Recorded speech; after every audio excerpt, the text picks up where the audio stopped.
And welcome back, everybody, to a super exciting episode of the TV show. My name is Jay Black, joined as always by the effervescent Rhea Hughes and Angelo Cataldi, who is, we've just found out, not doing jury duty. So he was able to do the Yay! show.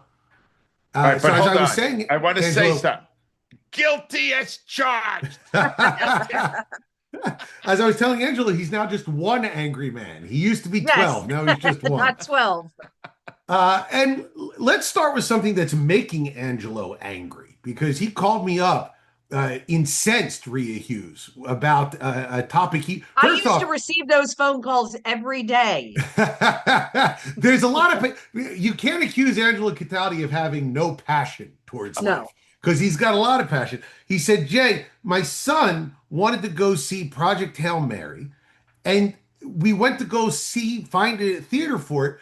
And the closest theater playing it, and Angelo lives in a major metropolitan market, the closest theater is 25 miles away because starting on Wednesday, we have the Super Mario Brothers coming out, and theaters are dropping left and right of this massive, gargantuan, once in a decade style hit that comes out of nowhere that everybody loves. Yet, because of these contracts, are dumping 2 weeks in this movie. Angelo, what is Hollywood doing? Is this not the dumbest thing possible?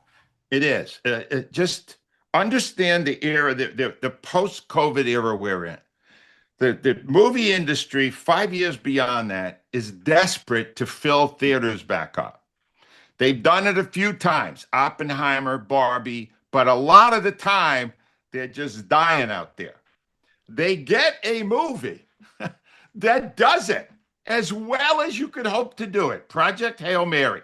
Not my kind of movie, but people love it. And they set up a deal where Project Hail Mary becomes hard to keep in theaters past the first 2 weeks. How do I know this? My son was going to go this upcoming weekend, Easter weekend, to check it out. And he went, to Fandango, looked it up. Nowhere. It's nowhere.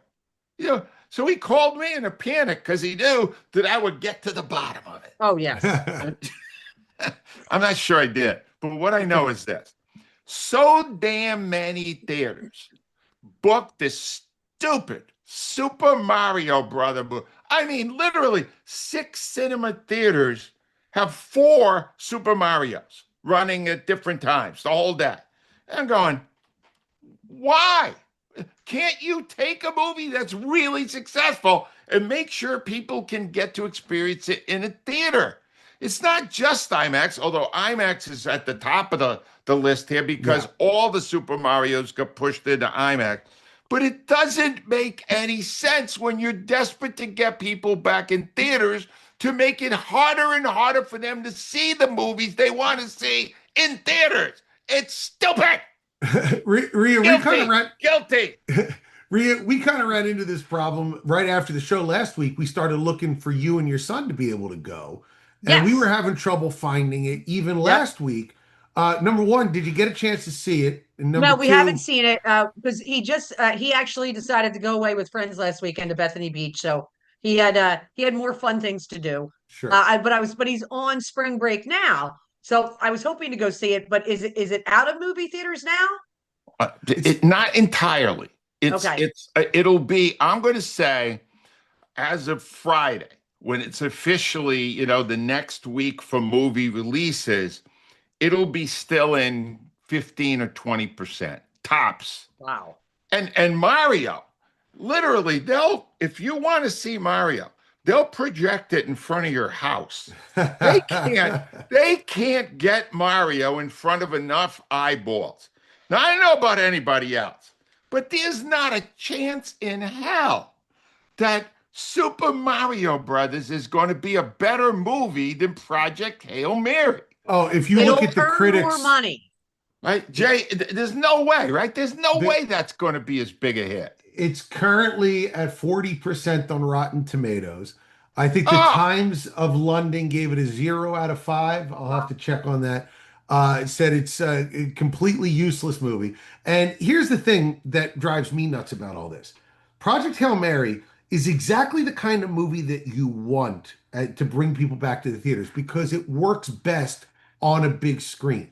It was developed to be overwhelming your senses. It was developed to give you a sense of space, this gigantic field of view that only works well on a big screen. It reminds you when you're watching it of why you go to the movies. It's to be overwhelmed. And that can't happen when you're watching it on TV. So to replace it with a dumb cartoon, and yes, I like cartoons, but this is a particularly dumb cartoon, is, it's one more example of business shooting Hollywood in the foot. It's supposed to be show business. I get that. But understand that there is a show part of that as well, not just a business part. But Jay, I will also say that I don't think that they promoted the movie properly because until you sent me, like I'd heard the thing, but I go, I met it.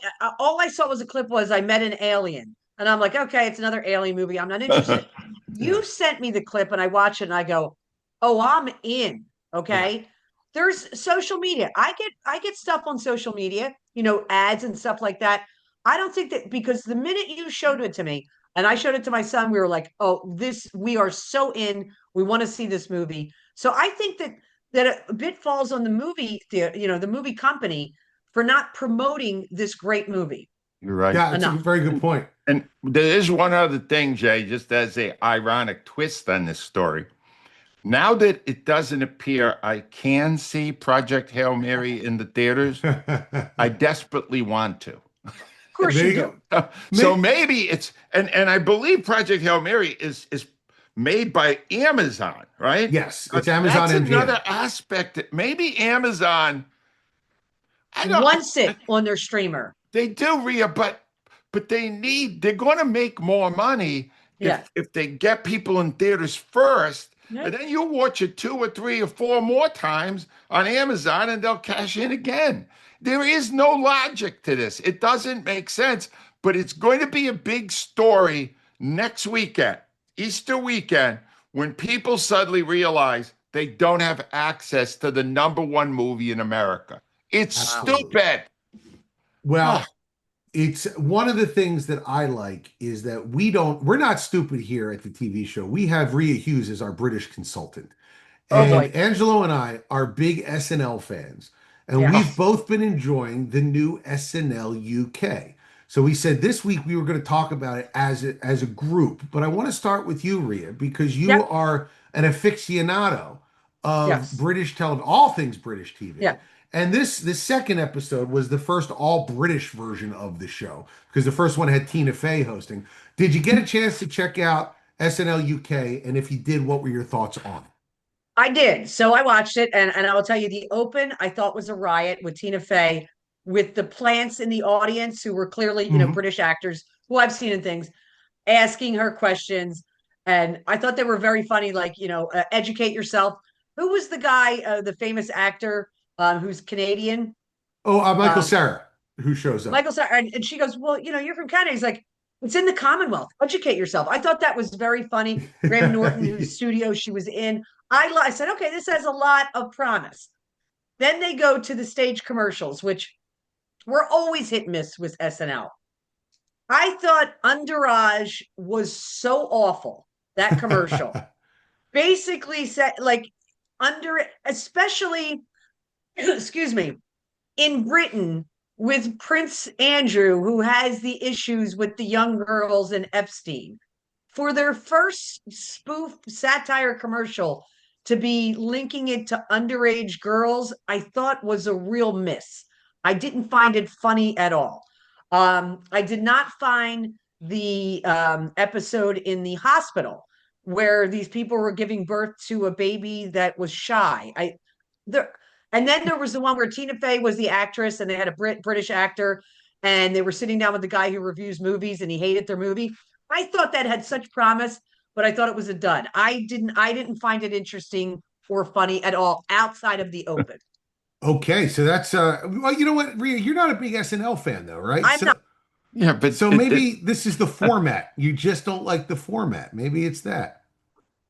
Oh, wait, Rhea, you're muted. You got to unmute yourself. There you go. You got me? Okay, sorry. Yeah. Had to cough a little bit. I ate a Tic Tac right before I came on and it stuck in my throat. I apologize. No, CJ, funny is funny. It Okay. doesn't matter if the whatever the vehicle is. I like I said, I thought the open was brilliant.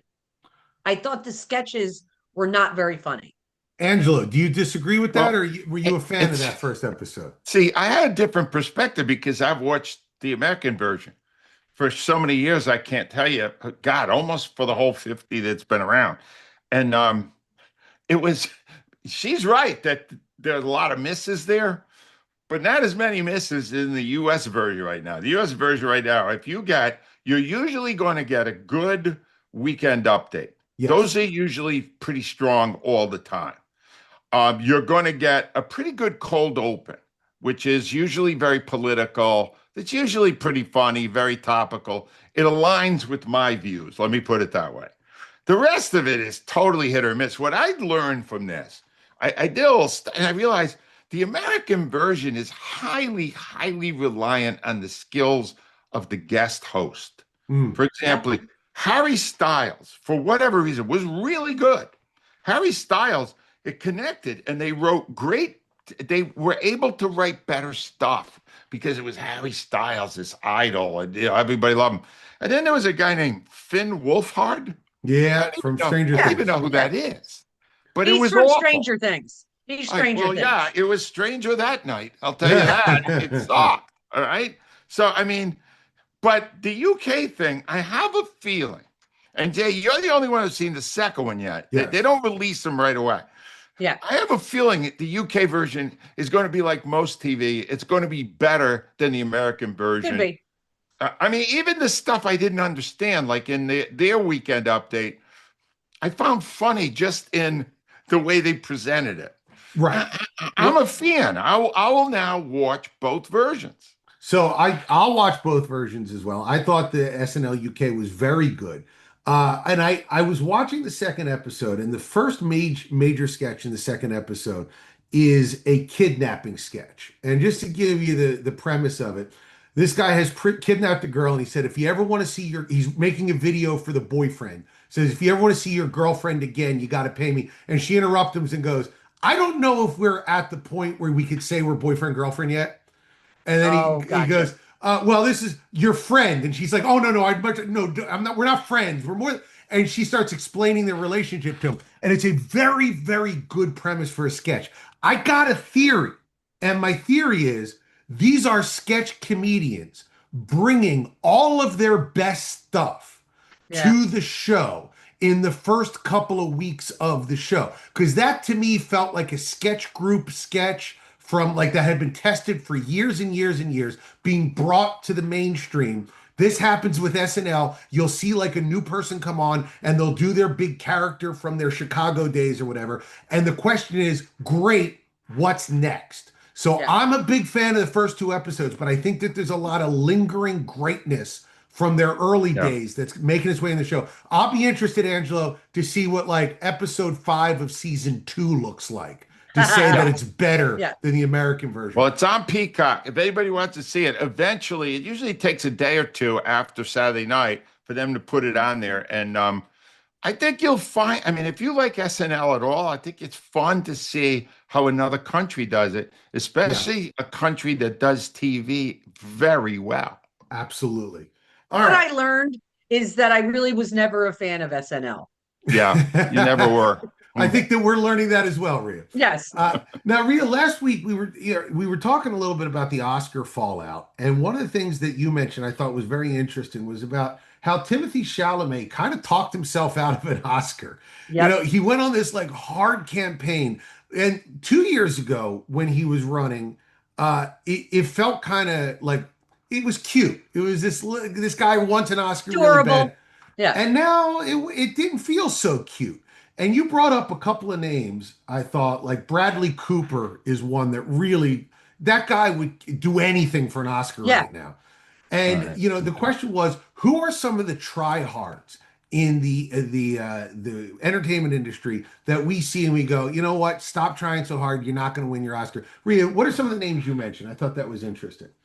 So I think the one that we all think of all the time is Anne Hathaway, who kind of blew a couple of years of her career of people hating her, thinking Yeah. that she, listen, we all grew up in school and we had the teacher's pet who hand up for everything. You're like, oh God, not this one again.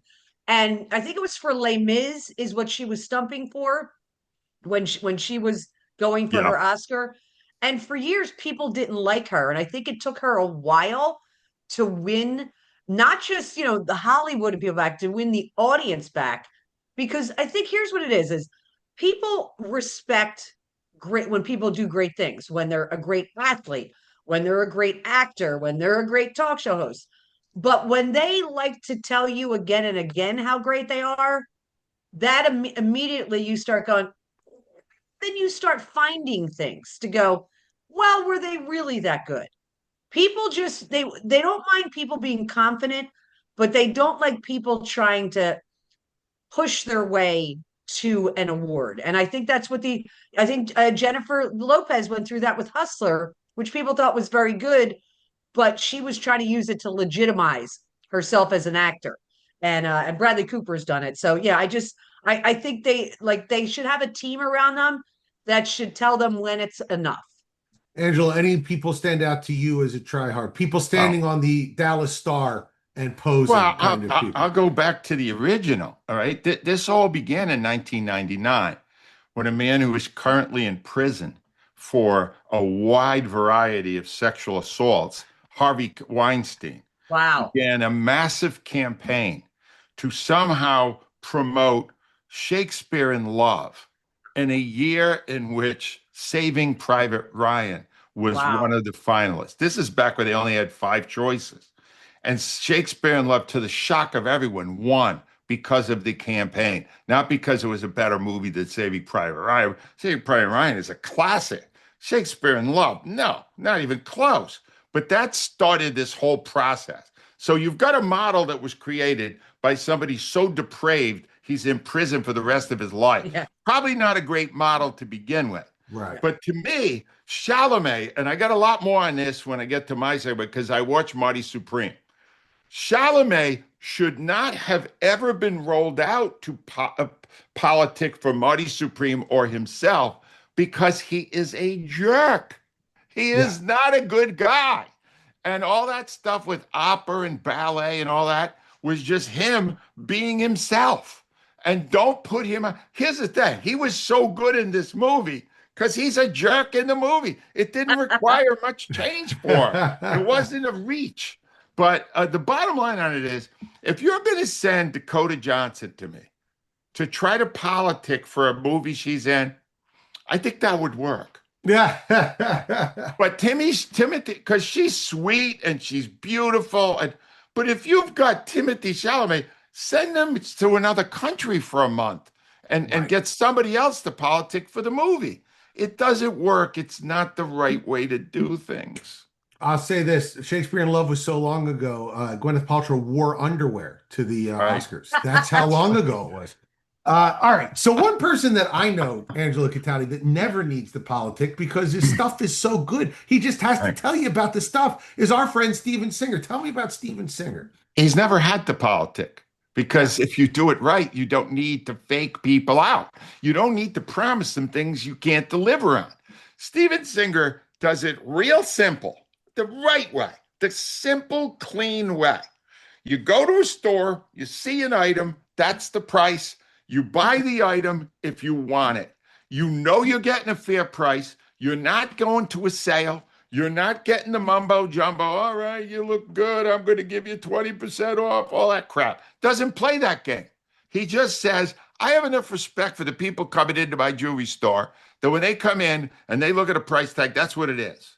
And I will give them the best array of stuff to choose from. Rhea knows this better than anybody. And I will give them the best deal I can. And they will be happy. And I represented the guy for 3 decades.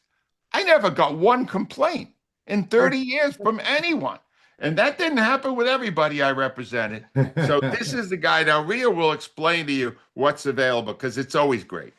So here's what's cool. We're about a little over a month away from Mother's Day. So I saw this pop up. Now, just a little background. My son now is 16, almost 17. But when he was real little, my first name, when he first started to talk, was Maji. He used to just call me Maji. And then that segued into mama. And I was mama for a very long time. I was never mommy. And I saw this pop up. It is a gothic letter black diamond bracelet. So it's black diamond. And it says mama. Ah, look at So that. here I'm going to give any of the guys some advice. It's I just looked it up. It's $278. Get the mother of your child a gift from your toddler, especially if they call her mama. You will own the day. I will just, if someone had given me that when Clark was calling me mama, it's like the coolest thing. So go check it out at Steven Singer Jeweler. It's beautiful. All right. He's available at the other corner of 8th to Water and now in Newtown as well. You can go to IHateStevenSinger.com and order that bracelet right now. Yeah, guys, just remember Mother's Day is almost as fraught as Valentine's Day when it comes to messing up. So just be aware. Be aware. No fellas. vacuum cleaners. Nothing right. of a cleaning product, okay? But my wife loves the vacuum, Rhea. Come on. Rhea, what do you got You for guys us? remember the really old movie with Susan Sarandon and James something I can't think of? He was really young, she was really old, they were dating, and he got her a vacuum buster, one of those dust busters, Mhm. and it was a horrible part of the movie. I've never forgotten it. Yeah, you don't want to mess up with Susan Sarandon because hubba hubba. No. There you go. You hit the right, again, a very busty female. That's what Listen, what I'm you love. easy to please. Rhea, what do you got for us this week? So here's what's funny. So until I got your email last night, I thought I was reviewing SNL UK, excuse me, for the British thing, but that's okay. I started watching something literally the night before. It's Australian. Now, Angelo and I were texting back and forth. He is not a fan of Deadlock because, No. Jay, I want to let you know this. Deadlock, which I recommended last week, season 2, is on Prime. And I love season 2. I finished it. It was phenomenal. Angelo didn't like the one detective, Jay, because she's too loud. And I said, it's the name of your book. Okay. I suddenly I realized show... why, Rhea, I suddenly realized why everybody hated me. No, that woman ruined the show for me. It was great. The main character's great. This woman awesome. comes in and chews up the scenery, and I go, I can't do it. I can't Jay, do it. I literally responded to his text by going, it's the name of your book. Okay. I just want to just point that out. But anyway, so this is really cool. And Angela, I think you like this because you're a big Dexter fan. This is a show on Hulu, and each episode is only around 25, 30 minutes. It's called Mr. In Between. And it's Australian. So in the dark comedy vein of Deadlock, he's a hitman, but he also has a family life. He's got a daughter. He's got a new girlfriend. He's taking care of his older brother. He's got a beautiful dog that he sleeps with. He won't kill like little bugs, but he will brutally murder people. And it's got really funny parts of it. There are 3 seasons of it. So I'm only on season 1. Like I said, I just started watching it because I thought I was reviewing SNL UK, but that's okay. But I will just say, it's if you like the dark comedy vein, Australia does it better than anybody else. Deadlock is phenomenal. Angelo, you know, what's that show? Ferris, the lawyer. I love that show. And that don't ask me names anymore. I'll look it up when I'm done this. Australia does phenomenal comedy. This is a dark comedy, but it's really fun. And each episode is super short. Mr. In Between on Hulu. Rhea, I agree with you. I really like that show. I discovered it via TikTok because that's one of those heavily clipped shows that they put out because there's all those like really fun moments. And I kept going, what is this show? I got to see it. And it was really good. So that's a very good choice. Angela, I'm excited to talk about yours because this is one I really like as well. So tell me what you're All right. Well, first, I just got to say this is why I loved working with Rhea. So Rhea thinks she's doing SNL UK. Right. But she's got something in her pocket if she needs it. Yes. Never. All the years I worked with her, did she ever get caught with, oh my God, no, I have nothing. Never happened. She's always over prepared. Just to let you know, I pick a show a week ahead of time. So now I got to do 2 this week. Wow. That's That's smart. anal, but impressive. Um, Very anal, very That's no, that's that's here's what the they said thing. at my wife's colonoscopy, actually. Oh my God. I need a second. All right. I do want to talk about Marty Supreme because I finally went on demand. I broke down, and not because I thought the campaign by Timothy Chalamet was so compelling, but and I want to say this. I'm going to offer a disclaimer right now. Even as good as I think it was, and I think it's the best movie I saw Wow. in the past year. 2:30, 2 hours and 30 minutes is too long. Yeah, too You Yeah. don't much. need to do it. But what I did was I watched it in the concept of between that and One Battle After Another, because they were two Best Picture finalists, nominees. And One Battle After Another is one explosion after another. That's what it says. It's just an excuse to use a lot of, all sorts of explosives and pyrotechnics. Monty Supreme is a story, a real Mm. story where they develop a character, whether you like the character or not. He's kind of frantic and crazy and compulsive, but fascinating. You become Yes. fascinated with what this guy is going to do. And then, to Chalamet's credit, he did learn enough about table tennis to be able to perform it in a way that made you think he was truly elite, which is Yes. really hard to do.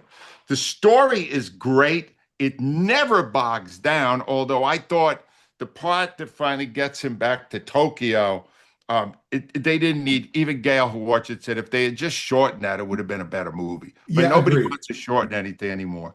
And finally, in one of the great stunt castings I've ever seen, they put as the greedy billionaire an actual greedy billionaire, No. Kevin O'Leary from Yeah. Shark Whoa. Rhea, and he's not a minor character in it. Yeah. Like, No. he could have been nominated for supporting actor. He was Wow. that good.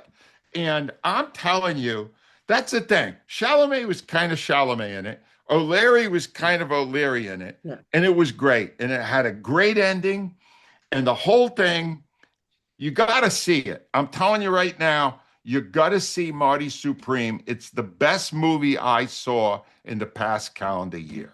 And Okay. I read something about him that, like, for the past several years, while he was getting ready to do Marty Spring, like any movie show he was on, like a set he was on, like Dune, they had to have a table tennis for him. Yeah. He practiced Yeah. relentlessly. So Wow. I will say he dedicates himself to his craft. Yeah, So he's great. Just never let him speak without a script.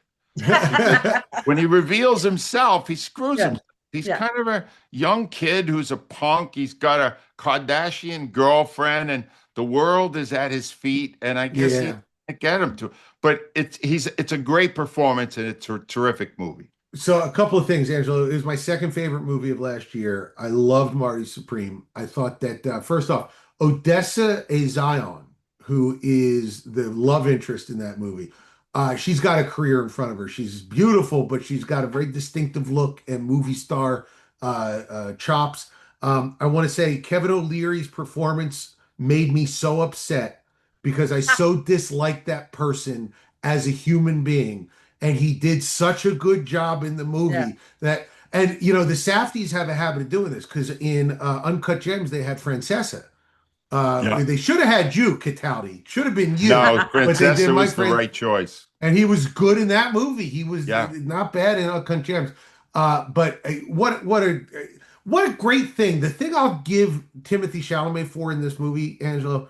Who else could get $50 million from a studio to do a 1950s ping pong movie? Yeah. I Yeah. mean, it's an expensive, big movie Big. about ping pong in the 50s. And my only question, and this is a spoiler, turn off if you haven't seen it. When Angelo, my question, when he's crying at the end of the movie, when he Right. walks in, he sees his boy and he starts crying. Is he crying because he's finally found love, or is he crying because a part of his life is over?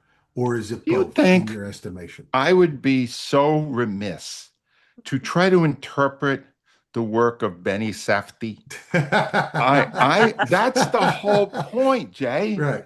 It's whatever you want it to be. Fair That's enough. what a great movie is. It doesn't end with an explosion and the world ends like 93% of the movies now. It leaves it in a way that allows you to interpret the ending yourself. That's why it's so good. I mentioned too, Gwyneth Paltrow's in it, and Yeah. basically all she does in the whole movie is have sex with Yeah. Timothy Chalamet, And it's which not I know bad. why he took the role, but I'm not sure why she did.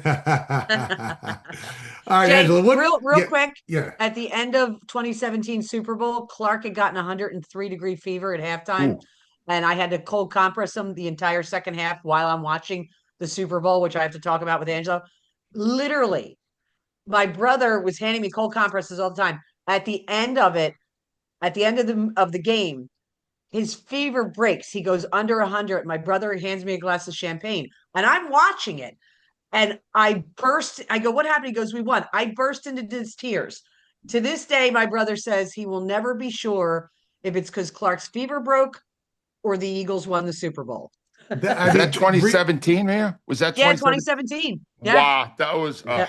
wow. Rhea, All you right, got to yes. watch Marty Supreme. If I you do. would I do. like to see Project Hail Mary, I would do it really soon, but it is available in theaters. It will be available in a few theaters. The new Super Mario Brothers movie is available in every theater, every single freaking theater, Whether you starting want it or not. Wednesday. I don't know when, whatever. It's starting soon. SNL UK and the regular SNL are both available on Peacock. If you would like to see, I mentioned Saving Private Ryan and Shakespeare in Love. Both of them are on Paramount Plus. You ought to check them out. Needless to say, Marty Supreme is on demand. Mr. In Between is on Hulu. Yes. Check out Oh, all and that Ange, it stuff was this called week. Fisk. Fisk is the show we love. Fisk. It's I on love Netflix and Fisk. Amazon. Not check out Australian TV. It's fantastic. It really is, Yeah. especially Wentworth. Yeah. All right, that man right there is Angelo Cataldi. You can listen to his book loud. He won't. He doesn't like loud people. I know. By going to Never have. audible.com. You can read his book if you go to Amazon or his website, angelocataldi.com. That is Rhea Hughes right there, the splendiferous Rhea Hughes. You can listen to her all over the world on the Odyssey app. She's on the morning show on WIP, or you can check out her lovely Instagram, filled more and more with food and backstage stuff. I mean, it's just if you want to pass into WIP, that's Rhea Hughes 94 WIP is her Instagram. Or if you would like a mishmash, a bouillabaisse, a souffle of left-wing politics, you can check out my Instagram page, Yes. which is Hello J Black. And we will be back next week with more great TV talk. Thank you so much for joining us.